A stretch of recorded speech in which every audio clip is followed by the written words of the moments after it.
আসসালামু আলাইকুম সবাইকে। ফারজানা সিম্পল লাইফে আপনাদের সবাইকে ওয়েলকাম জানিয়ে আমি ফারজানা চট্টগ্রাম থেকে আজকে আরেকটা নতুন ব্লগ শুরু করতে যাচ্ছি। আশা করি আপনারা যে যেখানে আছেন ভালো আছেন, সুস্থ আছেন। আলহামদুলিল্লাহ আমরা অনেক ভালো আছি। তো এখন তো ভালো থাকার কথা। আসলে বেশ কিছুদিন ধরে দেশের পরিস্থিতি যা অবস্থা হয়েছিল, তখন আসলে খুবই খারাপ লেগেছিল যখন সব কিছু চোখের সামনের উপর দেখছি। সরাসরি দেখার সুযোগ হয়নি, তবে মোবাইল যেহেতু অনলাইনে দেখছি সব কিছু, ইন্টারনেটের যুগ, তো মনে হচ্ছে না একদম চোখের সামনে হচ্ছে এগুলা। আসলে খুবই খারাপ লেগেছে, এত বেশি মানুষ আহত হয়েছে, নিহত হয়েছে। আসলে আমাদের ছাত্রছাত্রীরা, আমার ছোট ছোট ভাই বোনরা যেটাই চেয়েছে আলহামদুলিল্লাহ ওদের মনের আশা পূর্ণ হয়েছে। তো আমরাও কিন্তু অনেক চেয়েছি আল্লাহর কাছ থেকে যাতে দেশের পরিস্থিতিটা ভালো হয়। আসলে এই দল সেই দল কোনো দলই চায় না যাতে আমার দেশের মানুষ ভালো থাকে, সাধারণ মানুষ যাতে নিরাপদে থাকে, আর কারো যেন দুর্ভোগে না পড়তে হয়, আর যাতে দেশে খুনাখুনি মারামারি এইসব না হয়।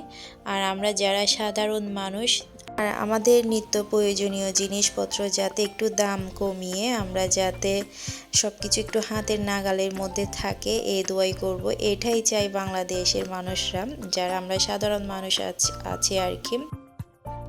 তো এদিকে হচ্ছে আমরা সকালে নাস্তা করে নিয়েছি। আজকে রুটি পরোটা কোনো কিছুই খাইনি। প্রতিদিন রুটি পরোটা বানাতেও ইচ্ছে করছে না, আর খেতেও ইচ্ছে করছে না। খেতে ইচ্ছে করলেও প্রতিদিন দেখা যায় রুটি পরোটা বানাতে একটু একঘেয়েমি লাগে। তো আজকে পাস্তা রান্না করেছি, আর সাথে শসা কেটে দিয়েছি। পাস্তার সাথে কিন্তু শসা খেতে ভালোই লেগেছে, একটু সস দিয়ে খেয়েছি। তো এরপর হচ্ছে তাওরাত দোকানে গিয়েছিল রাব্বুর সাথে, ও একটা বিস্কিট নিয়ে এসেছে। আর এই বিস্কিটটা কিন্তু তাওরাতের জন্য আনি, কিন্তু তাসির দোহা খেয়ে ফেলে, বাচ্চারা পছন্দ করে যেহেতু চকলেট বিস্কিট। আর তাসির দোহা প্রাইভেটে যাওয়ার সময় নাস্তা করে না, এখান থেকে একটা বিস্কিট খেয়ে চলে যায়। প্রাইভেট পড়ে এসে নাস্তা করে, এখন যেহেতু স্কুল বন্ধ। আর আজকেই যেহেতু আমি ব্লগটা দিচ্ছি, আজকে তো কয়েকদিন ধরে স্কুল খুলে দিয়েছে, দেশের পরিস্থিতি ভালো হয়েছে আগের চেয়ে আলহামদুলিল্লাহ। তো অলরেডি আমি রান্না করতেই চলে এসেছি। মাঝখানে নুসরাত আব্বু মেহমান নিয়ে এসেছে একটা, তো ওনাকেও আবার নাস্তা দিলাম। ফ্রোজেন সমোসা ছিল। আসলে বাচ্চা নিয়ে কষ্ট হলেও আমি মাঝে মধ্যে একটু ফ্রোজেন খাবার দাবার বানিয়ে রাখি, এই জন্য হুটহাট কিন্তু মেহমান আসে। আর নুসরাত আব্বু থাকলে দেখা যায় মেহমান নিয়ে আসে, তো নাস্তা দিতে বলো, হঠাৎ করে দেখা যায় হাতের কাছে যদি কিছু না থাকে, একটা মেহমান আসলে খুবই খারাপ দেখায় বা লাগে যদি মেহমানের সাথে কিছু দিতে না পারি আর কি। তো ফ্রোজেন সমোসা রেখেছিলাম, ওখান থেকে সমোসা ভেজে দিয়েছি, এরপর মেহমানকে চা নাস্তা দিয়েছি, উনিও খেয়ে চলে গিয়েছে। আমি রান্না করতে চলে আসলাম। সকালে তো অনেকটা সময় পার করেছি, আর নাস্তা খাওয়ার পর অনেক কাজকর্ম থাকে, সেগুলো শেষ করে এখন রান্না করতে আসলাম। তো রান্নার মাঝে হচ্ছে আমার একটা কেকের অর্ডারও এসেছে, আমার রিপিট কাস্টমার, উনি দেখা গিয়েছে গত মাসেও আমার কাছ থেকে কেক নিয়ে গিয়েছে।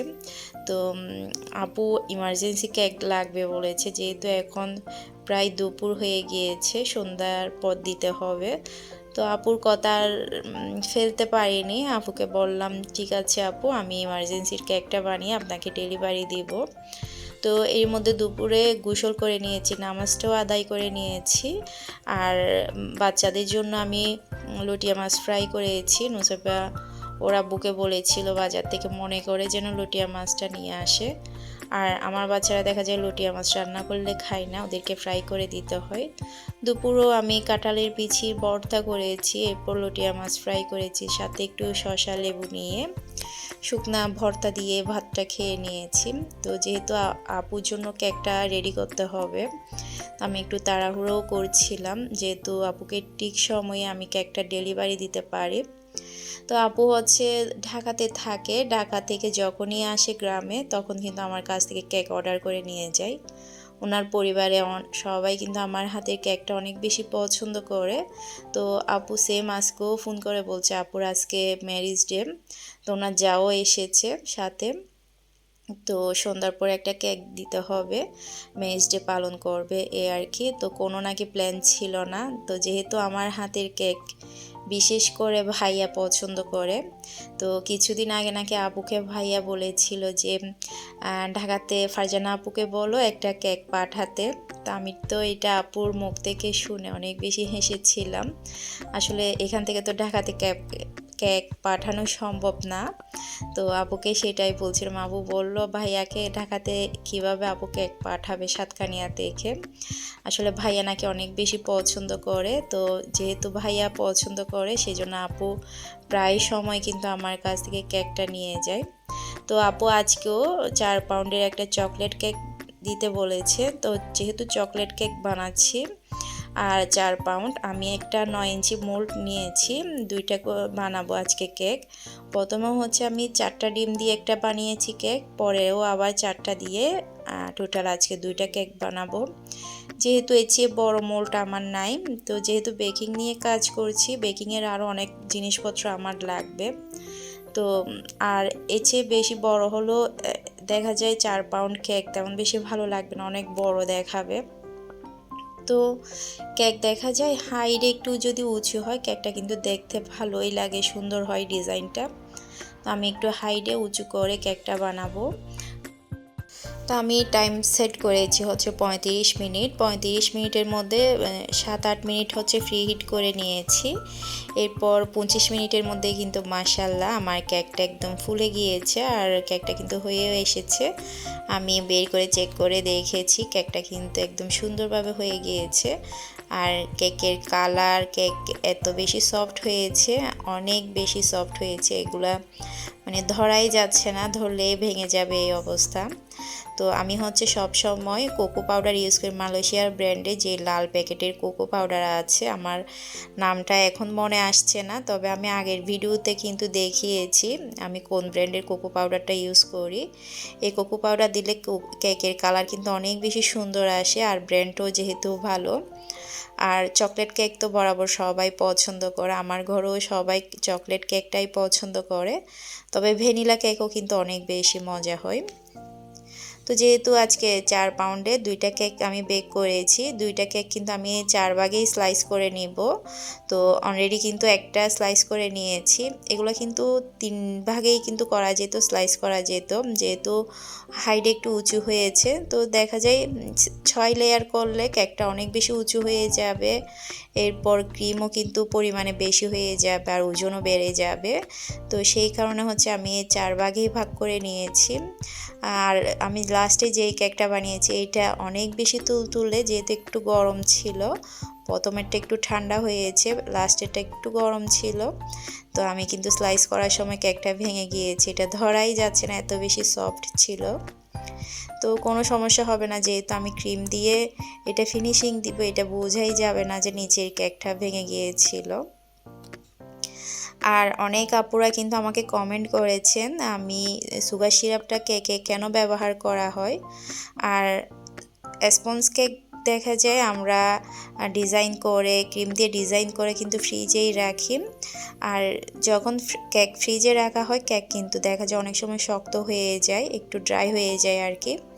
তো সুগার সিরাপ বা মিল্ক সিরাপ যদি দেওয়া হয় স্পঞ্জ কেকে, কেকটা অনেক বেশি সফট থাকে ফ্রিজে রাখার পরও, সেই কারণেই কিন্তু সুগার সিরাপ বা মিল্ক সিরাপ দেওয়া হয়। তো এদিকে হচ্ছে আমি মাঝখানে কেকের ক্রিমটাও দিয়ে দিচ্ছি, মাঝখানে যে স্লাইসগুলো করেছি, আর মাঝখানে ক্রিম কিন্তু আমি খুবই অল্প ক্রিম ব্যবহার করছি।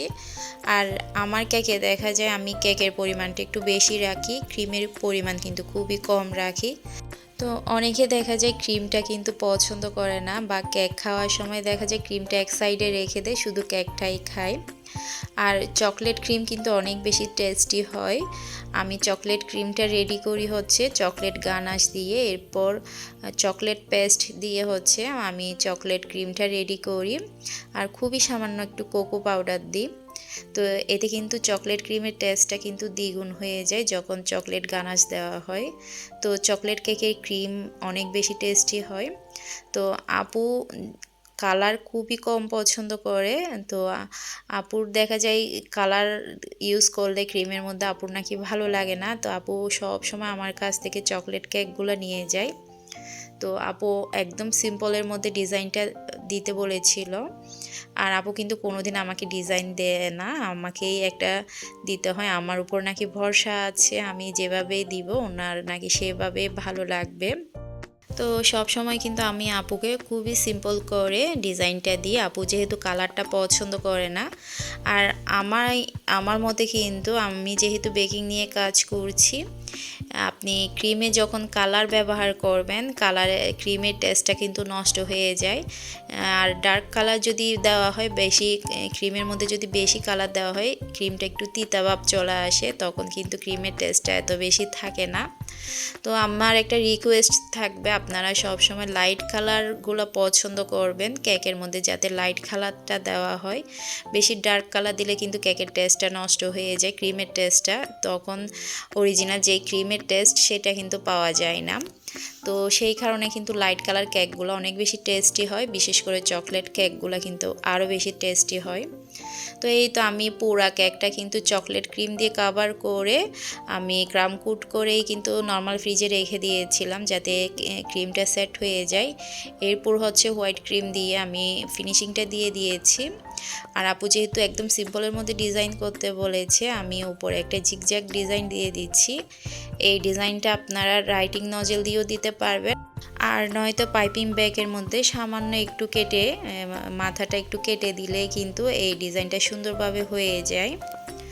তো আপুর যেহেতু আজকে ম্যারেজ ডে, তো আমি চিন্তা করলাম ম্যারেজ ডে যেহেতু আপুকে একটা লাল গোলাপ দিয়ে কেকের ডিজাইনটা করে দিই। আর এই ক্রিমে কিন্তু আমার লাল কালারটা আনতে অনেক বেশি কালার ইউজ করতে হয়েছে। তো আপু বলেছিল খুবই সিম্পলভাবে কেকটা ডেকোরেশন করার জন্যে। তো আমি চিন্তা করলাম আপুকে আজকে ম্যারেজ ডে উপলক্ষে একদম লাল গোলাপ দিয়ে কেকটা ডিজাইন করে দিই। তো আজকে হচ্ছে ক্রিম দিয়ে আমি গোলাপ বানিয়েছি। কেমন হয়েছে আপনারা কিন্তু কমেন্ট করে জানাবেন, এগুলা কি ভালো হয়েছে কি না। আসলে আমি কেকের মধ্যে যে ভালো ডিজাইন পারি বা ভালো ফিনিশিং আনতে পারি সেটা কিন্তু আমি বলছি না, আমি কিন্তু মোটামুটি চেষ্টা করি একটা ভালো ডিজাইন করার বা ভালো ফিনিশিং আনার। তো চেষ্টার মধ্যেই আছি আর কি। আগে যখন আমার ছোটো বোন কেক বানাতো, আমি কিন্তু হা করে তাকিয়ে থাকতাম, এভাবে আমি কি কোনো দিন পারবো কেকের উপর ডিজাইন করতে বা কেকের উপর ফিনিশিং আনতে। আলহামদুলিল্লাহ। তো আমি কিন্তু বেকিংয়ের কাজ শিখেছি আমার ছোটো বোনের কাছ থেকে। তো ডিজাইন কিন্তু আস্তে আস্তে করতে চলে এসেছে, যেহেতু আমি সময় নিয়ে আমার বোনের কাছে থাকতে পারিনি। কেক বানানো দেখা যায় একটা আর্ট, আপনি যত বেশি করবেন তত বেশি সুন্দর হাত চলে আসবে, তত বেশি সুন্দর ফিনিশিং আসবে। তো এই তো আলহামদুলিল্লাহ যা পারি আস্তে আস্তে আরও বেশি শিখে যাব। আপনারাও দোয়া করবেন যাতে আমি বেকিং নিয়ে আরও ভালো কাজ উপহার দিতে পারি আপনাদের, তো আরও সুন্দর সুন্দর ডিজাইন করতে পারি। তো আজকের ডিজাইনটা কেমন হয়েছে আমাকে কমেন্ট করে জানাবেন। তো আরেকটা হচ্ছে ক্রিম দিয়ে হচ্ছে কেকের উপর রাইটিংটাও আমার তেমন বেশি ভালো হয় না, কেন জানি না। ক্রিম দিয়ে আমি যখন কেকের উপর রাইটিং করি সেটা কিন্তু তেমন বেশি সুন্দর আসে না। তো যাই হোক, আমি একটু ভয়ের মধ্যেও ছিলাম ইমার্জেন্সি কেকটা আমি ডেলিভারি দিতে পারবো কি না আদৌ, যেহেতু আমার ছোটো বাচ্চা আছে, তাওরাতকে একটু সামলাতে হয়। আসলে ছোটো বাচ্চা নিয়ে কিন্তু বেকিংয়ের কাজ করা কিন্তু খুবই কষ্টের ব্যাপার। তো মাঝখানে যেহেতু তাওরাত ছোটো ছিল, আমি তো বেকিংয়ের কাজ একদম ছেড়ে দিয়েছিলাম, নুসবার আব্বু করতে দেয়নি, যেহেতু ছোটো বাচ্চা নিয়ে বেকিংয়ের কাজ করা যাবে না। তো এখন যেহেতু তাওরাত আস্তে আস্তে বড় হচ্ছে, আলহামদুলিল্লাহ আমি আবারও শুরু করেছি। তো আমার আজকের ব্লগটা যদি আপনাদের ভালো লাগে, প্লিজ একটা লাইক দিয়ে আমার ব্লগটি কন্টিনিউ করতে পারেন। আর যারা এখনও আমার চ্যানেলে নতুন, আমার চ্যানেলটি সাবস্ক্রাইব করেননি, প্লিজ সাবস্ক্রাইব করে আমার পরিবারের একজন হয়ে থাকতে পারেন। সবাই ভালো থাকবেন, সুস্থ থাকবেন, আমাদের জন্য দোয়া রাখবেন। আসসালামু আলাইকুম, আল্লাহ হাফেজ।